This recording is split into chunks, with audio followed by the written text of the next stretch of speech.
SSRI. Oh no, we've the great Mike McMahon. Mike, how are you? How's things? You well? Good, Mike. Good. Thanks for taking time. I know you're a busy job, a man of the law. I'm sure you're being kept busy down there. Kept going down here, yeah. It's a bit crazy at the moment, but sure, we're keeping them back. That seemed like a loaded question about Limerick there, the way he put that, Mike. Yeah, take you off, wouldn't it? He just slipped it in there. A quick one for you, Mike. You obviously won the county title last Sunday, three in a row. You're playing again this weekend, but I'm sure you enjoyed it. It was a low. Well, you hit a low score. It was 3-5, I think, to 13 points. Just talk to me through that. Did you enjoy the Sunday night? Maybe then back to everything back to normal then Monday afternoonish. I wouldn't say things are back to normal Monday afternoonish. Maybe we trained last night. We went back training last night, and I'd say they probably gathered a few of them up out of 𝘱𝘁𝘢𝘈𝘐𝘮 on the way to training, but we got the session done anyway, and it kind of got it blown out of the system. So it was good to get back. It's always good to get back on the pitch and prepare for I suppose a Munster Championship. But yeah, look, we took last Sunday as what it was. It was a great day for the club.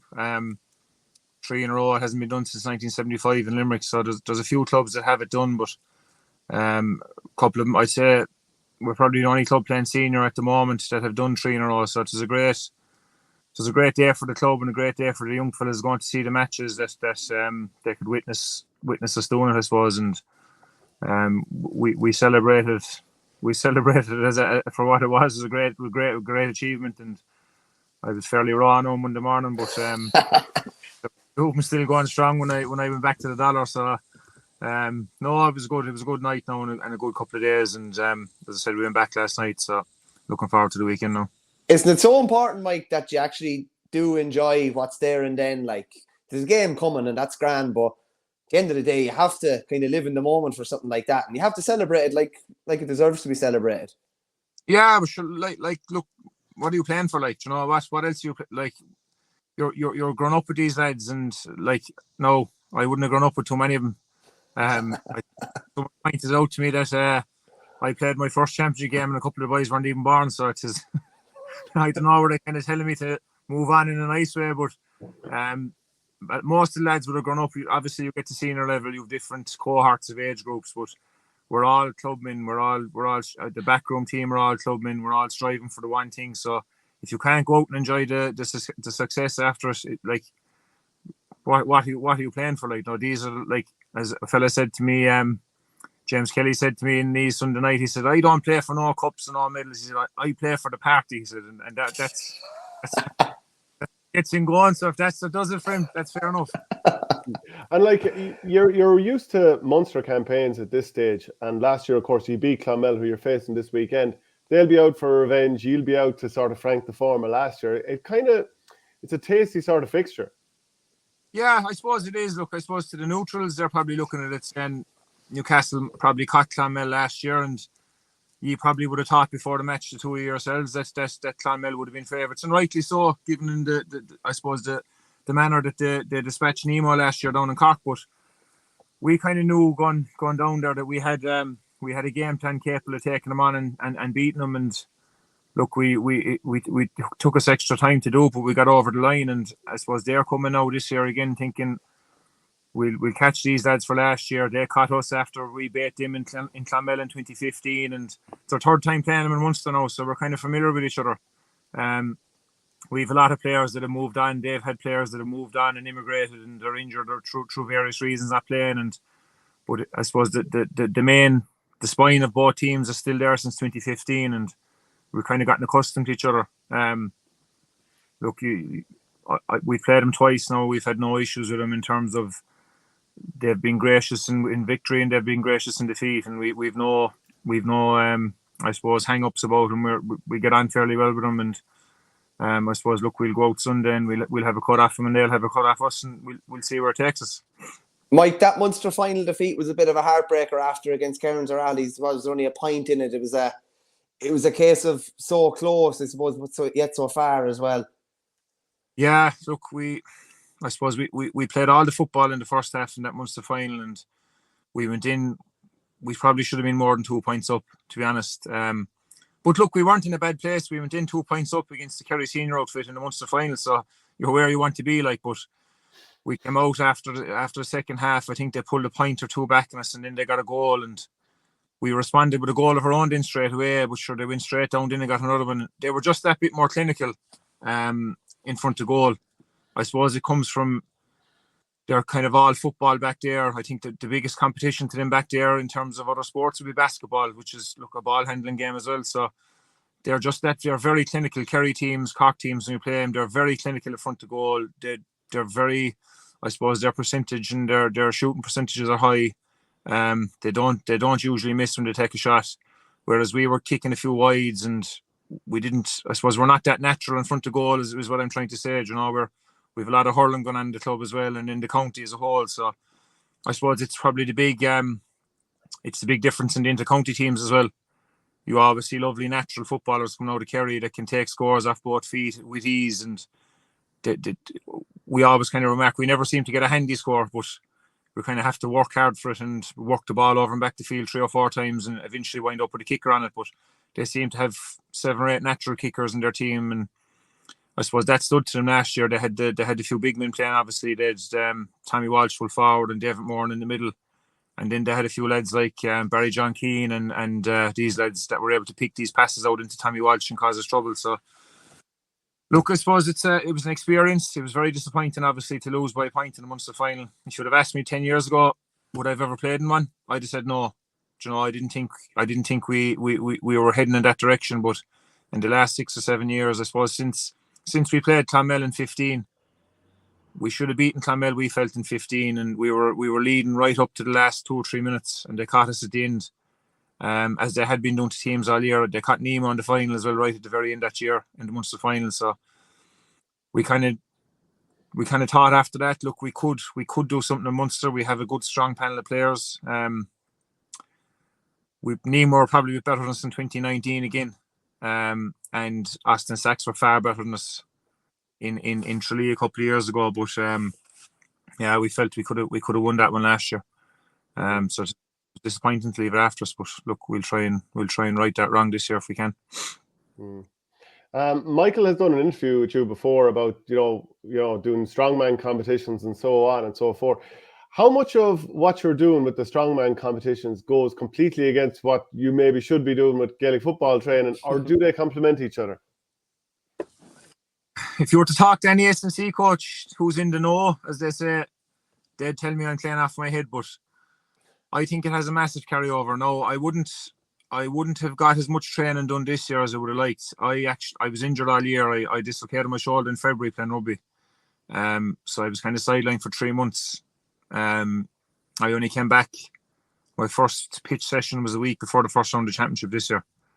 So I hadn't the whole pile done. I haven't the whole pile done in terms of strength training this year. Now, what I was able to do, I was able to do certain things in terms of niggles I had with myself, kind of old age niggles, we call them, lower back niggles and hips and what have you. And I was able to, being that soldier. But I was able to strengthen those up because I could do nothing else. I wasn't able to do any overhead exercise or any upper body exercises, so I was able to concentrate solely on those. So I found that help massively with, I suppose, explosiveness and strength on the ground. But when I can do it properly, I find it has a big carryover. Like, I'm playing on the edge of the square for the most part, and like, strongman is rooting and tearing. That's what it is. That's, you know, you can call it what you like, but it's just dragging and tearing and pulling things around the place. And I find myself more often than not, when I'm inside in the square with a full back, he's not inclined to let me do what I like, and we're rooting and tearing at each other, you know. So the referee mightn't see it. The most of them are hiding in behind me and they're getting away with it, but a lot of referees don't pick up on it, but it's going on, and I suppose it stands to me. But a lot of the S&C coaches will say that they don't agree with it, that it shouldn't be. There's no place for it in field-based sports, but like, I can't understand it. Like, if you're stronger, there's no sport where being stronger is a weakness, I think. Any field-based sport, if you're a stronger, faster, more powerful athlete, I won't say I'm faster now before someone goes down my throat, but if you're stronger, more powerful, I can't see it as a weakness and I can't see it as a hindrance. So I don't see how the training I'm doing should go against anything, really. You train with 𝘱𝗶𝘀𝘰𝘮, who's Ireland's strongest man, I think. And what are we talking, like carrying boulders, pulling tractors. I think you set me on a picture pulling a tractor before. There for a bit. It's a lot of carrying events. It's big heavy sandbags, so it could be 120 kilo sandbags. Pick them up and carry them 20 meters and run back for another one, or loading stones. So the atlas stones, they range and anything from 80 kilos up to 100 or 180 or 200 kilos for the very top athletes. Paz an exceptional athlete, in fairness to him. He's competed internationally on several occasions. He was in Glasgow a few weeks ago. He's going to Iceland this week competing. He's been a world's strongest man 3 times, so he's an exceptionally strong athlete. He's won Ireland's 5 times.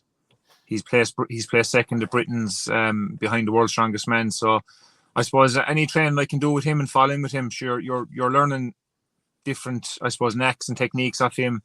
I find training with stronger fellas will only make you want to get stronger anyway, you know. So as I said, I haven't done much of him this year. I've done a few sessions here and there when I can, but I suppose I'm trying to there he is there, yeah. It's like gold dust now. That was Limerick and Clare, and tickets were like gold dust. And look at my man, look on the phone. So I won't be carrying him. That was the Munster final in the Gaelic grounds. There was people outside crying for tickets. Your man was inside watching. To be fair now, Mike, if I don't think there's anybody going to give him any abuse coming in or anything like that. He actually said it to me. He went to another match with me in Thurles one time, and he was sitting in beside a small fella from Newcastle. Kind of, we all had the same tickets in the same area, and he was sitting in beside a fella, Mike McMahon's name, an old lad about 60, about 57 or 8. And he said, I'm never again going to matches if I'm sitting beside that fella. He said, you're more elbows and knees. Your man was excited as the match was going on, and he was taking ribs and everything, but sure. No, he draws a fair bit of attention now going to these matches, but he enjoys the hurling. He had much interest in the football now, but he enjoys the hurling and he goes to them when he can, I suppose. Just a quick one, Mike. You've been very good with your time. Jimmy's obviously taken over as Limerick manager now as well. Is, yeah. How do you expect that'll go? He's been brilliant with G, and it's obviously his brother Billy was manager, and then there was a year where there was a bit of maybe change with Ray Dempsey coming in and Mark Fitzgerald coming in after him. Then how do you see that going?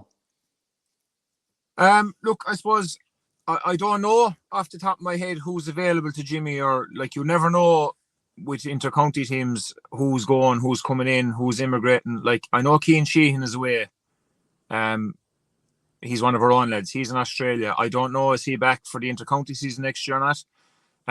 There's rumours that a couple of their lads are heading away. I don't know. I suppose it'll depend on the panel of players he has to pick from. But in terms of Jimmy himself, he's a great manager. Jimmy's background is in HR. And I suppose when we asked him to come in 3 years ago, that was the thinking behind it. He was kind of looking at us as if to say we had 10 heads, like, what are we, do you know? He hadn't been involved in any management or coaching setup or anything like that. But we kind of brought him in, I suppose, and we asked him to come in and bring lads in around him and kind of delegate to them. And as he's gone on, he's gotten stronger and stronger and stronger at his job. And he was always good at the organising side of it. And he's very good at chatting to young lads one-on-one. Even a few of the older lads, he'd take them away and have a chat with them if he felt there was something wrong with him. He's very much focused on it's just a game. I suppose he can pick up on if there's something wrong with a fella by the way he's acting at the field or by the way he's going in matches, and he'll take him away and have a chat with him. Is there something wrong with him at home? Is there something wrong at work or in relationships or whatever? And like outside of football that might be affecting his performance. And he's solely focused on the outside of football problem rather than the football problem. And I suppose he's thinking is if I can figure that out, well, this young fella is going to be happier, or this lad is going to be happier, and he's going to be a better player for it. But he's brought in a team of men around him again. He's brought Stephen Kelly's gone in with him, who's coaching us at the moment. Top class coach. Couldn't speak highly enough of Stephen. He's building a fairly impressive CV now at the moment. He was involved in East Kerry this year.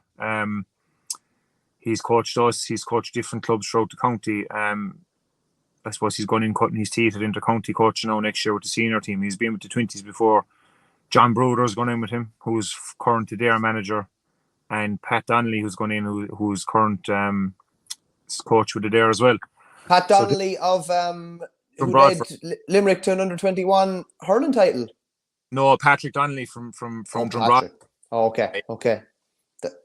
Patrick would have 6 or 7 I think possibly more senior county titles with Drum and a Munster title. So he's very experienced guy, quite enough lad, but look, very good coach. John Bruder, top class coach as well, top class manager.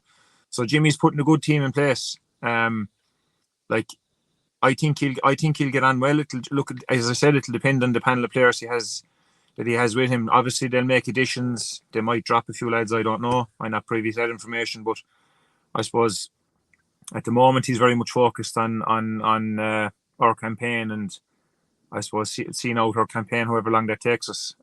Hopefully, it takes us up into December and January, the same as it did last year. But look, if it doesn't, it doesn't.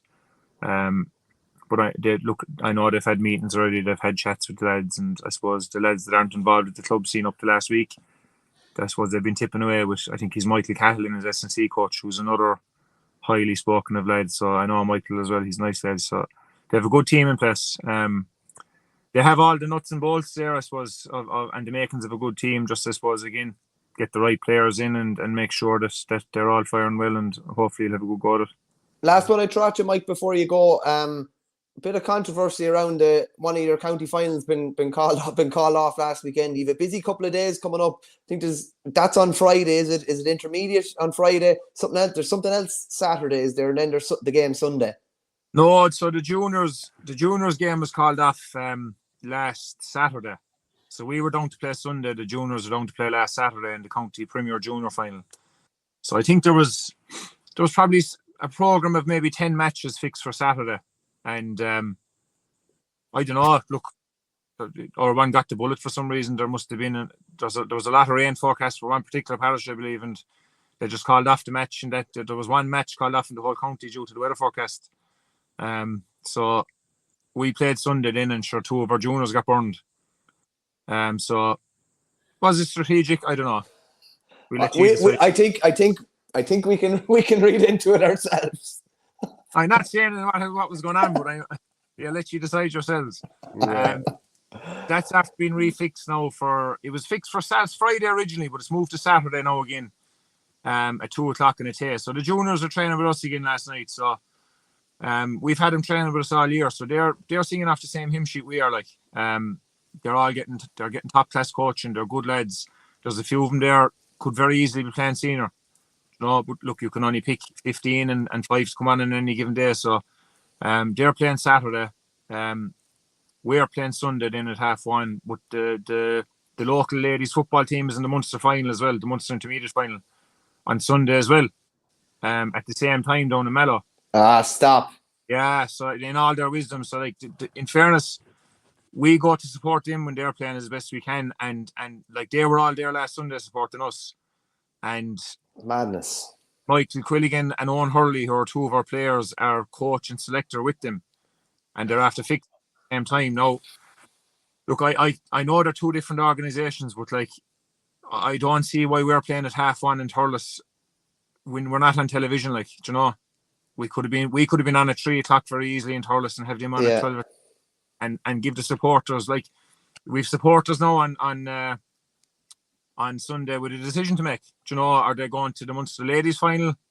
Like, I'll pick one lady, Breda Corbett, for example. Her daughter's playing for 𝘧𝘢𝘳𝘁, and Ian Corbett, our captain, is playing in Thurles. So where does she go?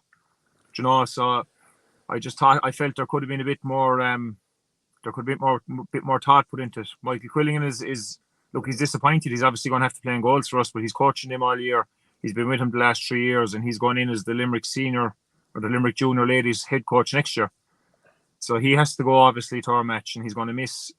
Like, you're training them all year. You want to see your team playing amongst the final. Like, and look, I know there's, as I said, they're separate organisations, but it could have been organised a small bit better. But look, I suppose all we can do at the moment, it is what it is. We can go down and we can support the juniors on Sunday or on Saturday at 2:00, and we turn up with the head screwed on for our own game Sunday and try and get the job done. Look, Mike, you've been great with your time. Really appreciate it, and best of luck in the match of the weekend. Cheers. Thanks very much. Cheers, Mike. Good man.